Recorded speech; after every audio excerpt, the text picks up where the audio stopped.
Good morning. Devshree international school દ્વારા આયોજિત online એજ્યુકેશનમાં તમારું સ્વાગત છે. અગાઉના વિડીયોની અંદર આપણે ચોરસની પરિમિતિ, લંબચોરસની પરિમિતિ, ચોરસનું ક્ષેત્રફળ અને લંબચોરસનું ક્ષેત્રફળ એ 4 વસ્તુ આપણે શીખી ગયા. બરોબર.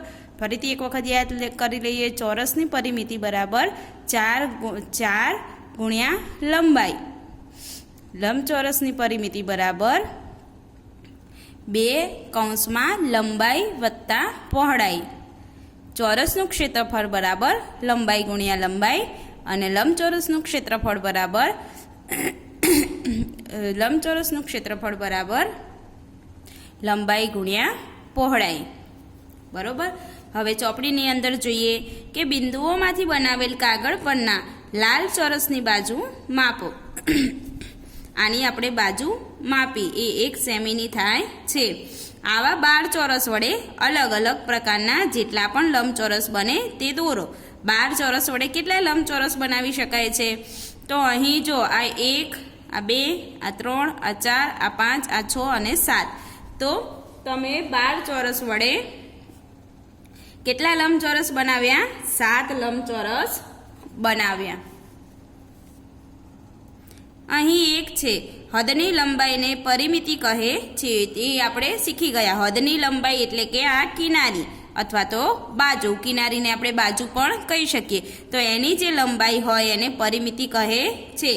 દરેક લંબચોરસ 12 સમાન ચોરસમાંથી બન્યા છે. તેથી દરેકનું ક્ષેત્રફળ સરખું છે, પરંતુ તેની હદની લંબાઈ અલગ અલગ છે.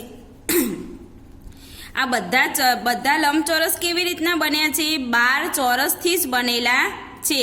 12 ચોરસમાં એક ચોરસ કેટલાનું છે? 1 સેમીનું છે. એવા 12 ચોરસથી આ બધા લંબચોરસ બનેલા છે.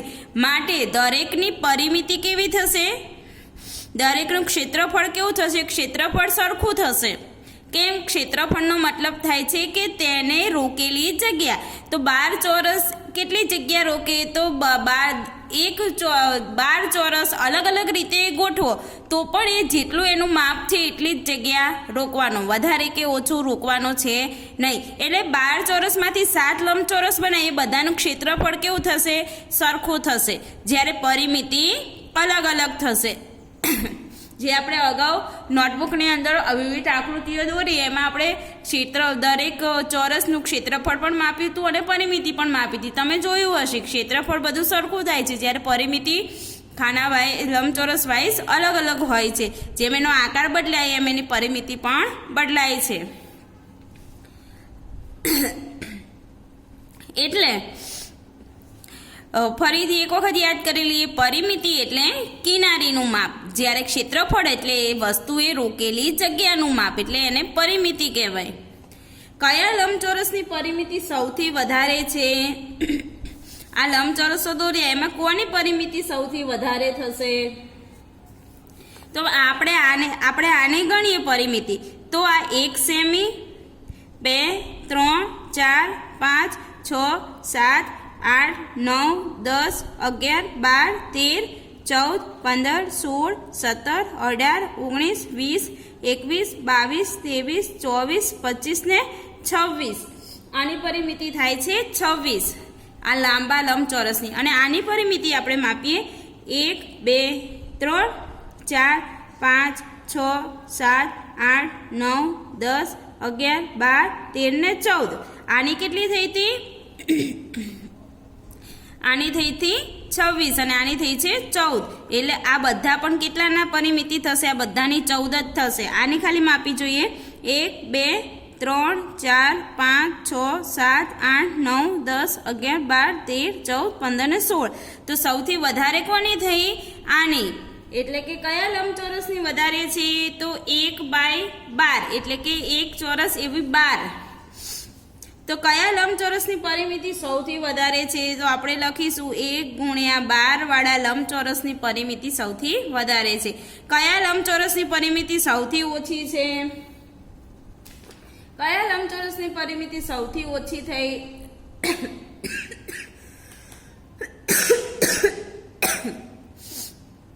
આનો આપણે દાખલો ગણવો હોય, આ લંબચોરસની પરિમિતિ માપવાનો, તો એ આપણે જોઈએ.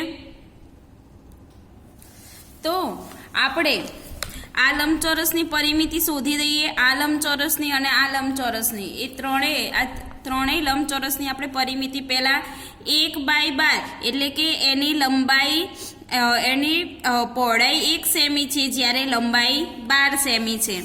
એ પછી એક આ જેની લંબાઈ 3 સેમી છે અને પહોળાઈ 4 સેમી છે. અહીં લંબાઈ 2 સેમી અને પહોળાઈ 6 સેમી છે. એ ચારેયનું આપણે પરિમિતિ શોધી લઈએ નોટબુકની અંદર એટલે આપણને ખબર પડશે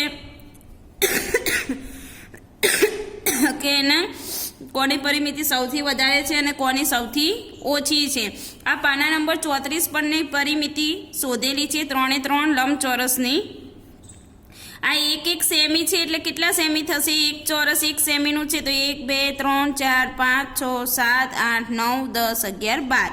તો આ થયું 12 સેમી. અરે ઊભું ચોરસ લંબચોરસ કેટલાનું હતું? 1 સેમીનું. તો આ થશે 1 સેમી. તો આ ઉપર 12 સેમી તો અહીંયા પણ 12 સેમી અને આ 1 સેમીનું. હવે આપણે પરિમિતિ શોધીએ. લંબચોરસની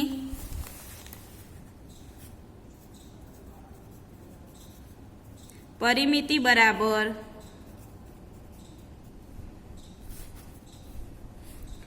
લંબાઈ. સૂત્ર આપણે શું શોધ્યું હતું? લંબચોરસની પરિમિતિ બરાબર 2 લંબાઈ વત્તા પહોળાઈ.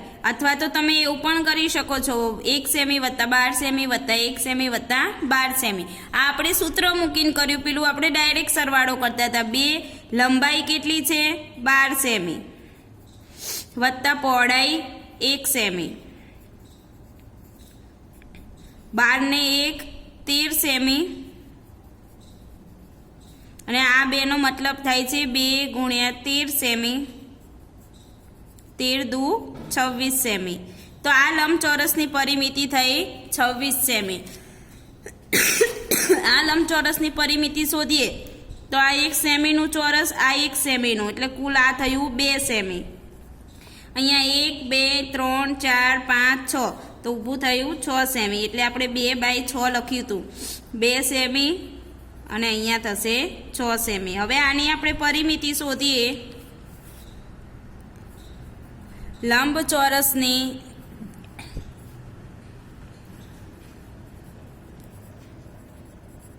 પરિમિતિ બરાબર સૂત્ર શું છે? 2 લંબાઈ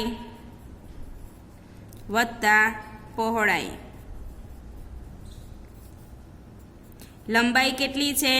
2 સેમી વત્તા પહોળાઈ કેટલી છે? 6 સેમી. આનું પણ તમે ડાયરેક્ટ સરવાળો કરી શકો 6 વત્તા 2 વત્તા 6 વત્તા 2 અને સૂત્ર મૂકી પણ કરી શકો છો. બંનેનો જવાબ સરખો જ આવે. 6 ને 2 8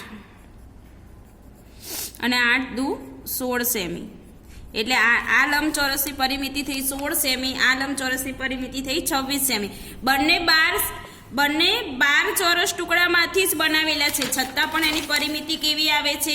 જુદી જુદી. અને એક આ ત્રીજો લંબચોરસ, આની પરિમિતિ શોધી, આની શોધી. હવે આની પરિમિતિ શોધીએ. આ કેટલા સેમી? 1 2 3. તો લંબાઈ 3 સેમી થઈ અને અહીં 1 2 3 4 આ પહોળાઈ 4 સેમી થઈ. 3 સેમી 4 સેમી. હવે આપણે એની પરિમિતિ શોધીએ. લંબચોરસની પરિમિતિ બરાબર શું સૂત્ર હતું? 2 લંબાઈ વત્તા પહોળાઈ. ચલો 2 લંબાઈ કેટલી છે? 3 સેમી.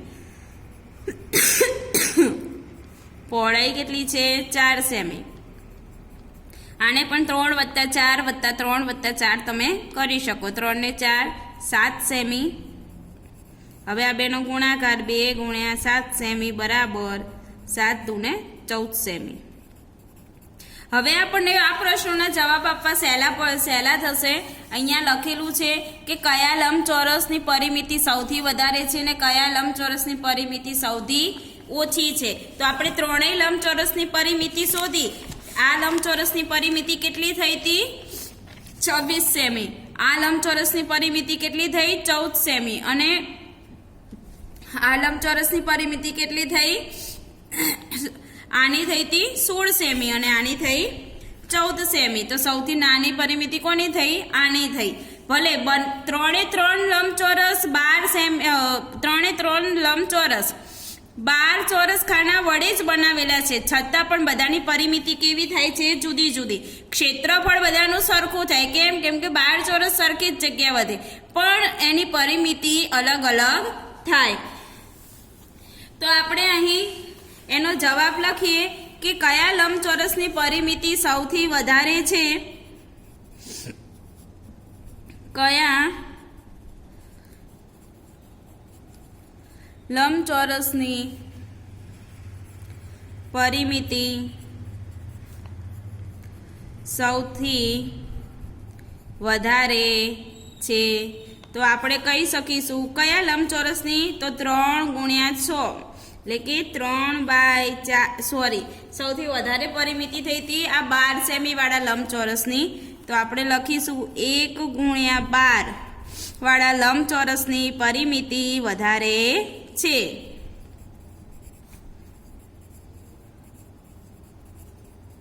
પરિમિતિ સૌથી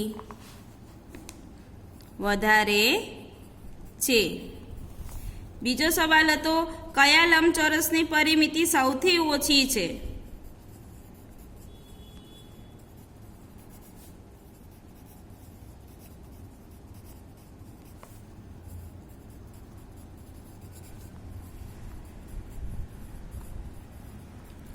કયા લંબચોરસની સૌથી ઓછી થઈ હતી? તો આ 3/4 વાળાની. તો 3 × 4 વાળા લંબચોરસની પરિમિતિ સૌથી ઓછી છે. એટલે તમે હવે આના ઉપરથી એક આપણે વાત શીખ્યા કે કોઈ બી લંબચોરસ હોય એની બધાની પરિમિતિ સરખી હોઈ શકે નહીં. એક જ પીલામાંથી બનાવેલા છે 12 ચોરસમાંથી, છતાં પણ એની પરિમિતિ અલગ અલગ આવે છે. કેમ કે એનો આકાર બદલાય એમ એની પરિમિતિ પણ બદલાય છે. હવે ચોપડીમાં આપણે આગળ જોઈએ.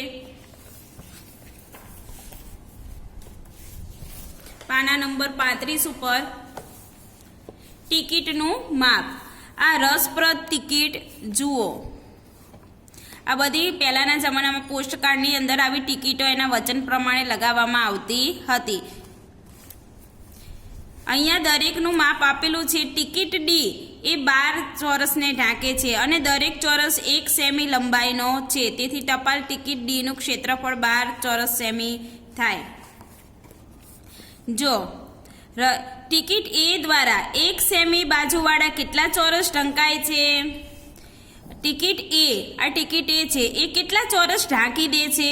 ચોરસ ગણવાના છે. તો 1 2 3 4 5 6 7 8 9 10 11 12 13 14 15 16 17 18. તો એ 18 ચોરસ ઢાંકે છે. ટિકિટ બી દ્વારા કેટલા ચોરસ ઢંકાય છે? તો ટિકિટ આ બી છે 1 2 3 4 5 6 7 8 8 ચોરસ ઢંકાય છે. જો અહીં આગળ કઈ ટિકિટનું ક્ષેત્રફળ સૌથી વધારે છે?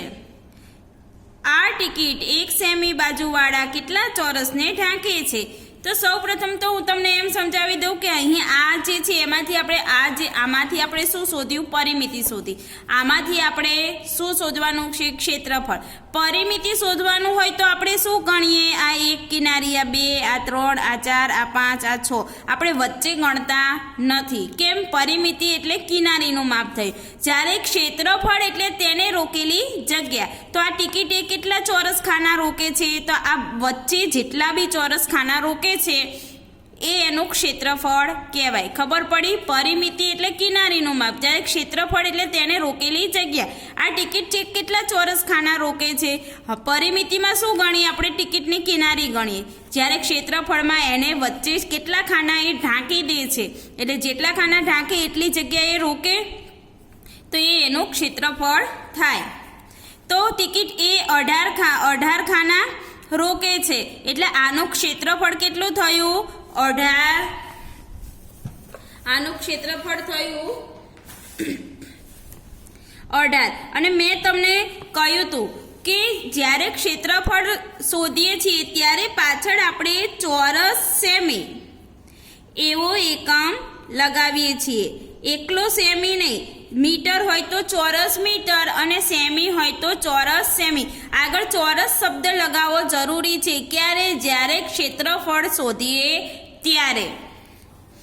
ચલો, એવી રીતના ટિકિટ બીનું પણ આપણે શોધી લીધું. કેટલા ચોરસ ઢાંકે છે? 8 ચોરસ, મતલબ એનું ક્ષેત્રફળ થયું 8 ચોરસ સેમી.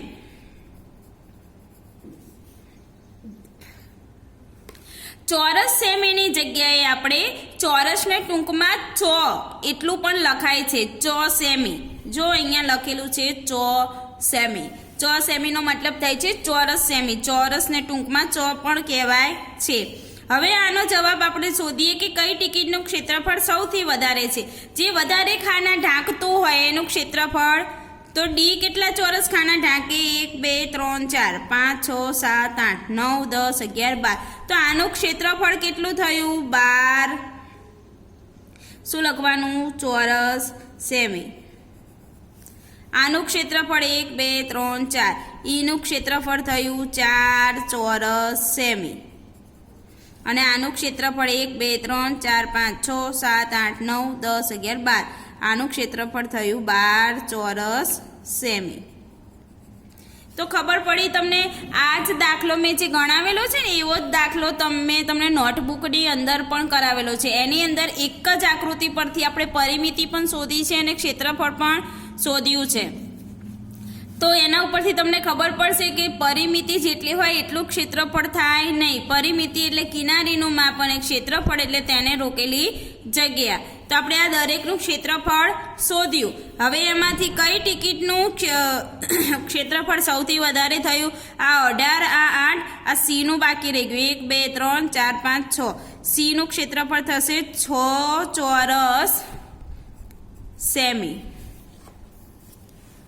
તો હવે સૌથી વધારે કોનું થયું? આ 18 12 4 8 6 અને 12. તો સૌથી વધારે 18 ચોરસ વાળાનું થયું. તો કોનું ક્ષેત્રફળ સૌથી વધારે છે? તો આપણે લખીશું ટિકિટ એનું. ટિકિટ એનું ક્ષેત્રફળ સૌથી વધારે છે. આ ટિકિટ કેટલા? 1 સેમી બાજુવાળા કેટલા ચોરસ ઢાંકે છે? 18 ક્ષેત્રફળ થયું એટલે 18 ચોરસ ઢાંકે છે. સૌથી મોટી ટિકિટનું ક્ષેત્રફળ કેટલું છે? તો જેટલા ચોરસ ખાના ઢાંકે એટલું એનું ક્ષેત્રફળ થાય. તો એનું ક્ષેત્રફળ 18 ચોરસ સેમી થાય. કઈ બે ટિકિટનું ક્ષેત્રફળ સરખું છે? તો આપણે અહીં જોયું કોનું સરખું હતું? આ 12 ચોરસ સેમી અને આ બી 12 ચોરસ સેમી. એટલે ટિકિટ ડી અને ટિકિટ એફ. ટિકિટ ડી અને એફનું ક્ષેત્રફળ સરખું છે. દરેક ટિકિટનું ક્ષેત્રફળ કેટલું છે? આ બંને ટિકિટનું ક્ષેત્રફળ કેટલું છે? તો 12 ચોરસ સેમી. સૌથી નાની ટિકિટનું ક્ષેત્રફળ, સૌથી નાની ટિકિટ આ છે, એનું ક્ષેત્રફળ 4. સૌથી નાની ટિકિટ અને સૌથી મોટી ટિકિટના ક્ષેત્રફળનો તફાવત ખાલી જગ્યા. સૌથી મોટી 18 અને સૌથી નાની 4. તો એનો તફાવત થાય અહીંયા આપણે જોઈએ 18 ઓછા 4 કેટલા થાય? 18 માં 4 જાય તો બંને વચ્ચેનો તફાવત 14 ચોરસ સેમી છે. જૂની ટપાલ ટિકિટનો સંગ્રહ કરો અને ચોરસ ખાના પર ગોઠવો અને તેમના ક્ષેત્રફળ અને પરિમિતિ મેળવો. ક્ષેત્રફળ એક જ આકૃતિવાળાના ક્ષેત્રફળ સરખા આવે પણ પરિમિતિ અલગ અલગ આવે છે. આપણે એ જોયું બરોબર. બાકીનું હવે નેક્સ્ટ વિડીયોની અંદર જોઈશું. જય હિન્દ.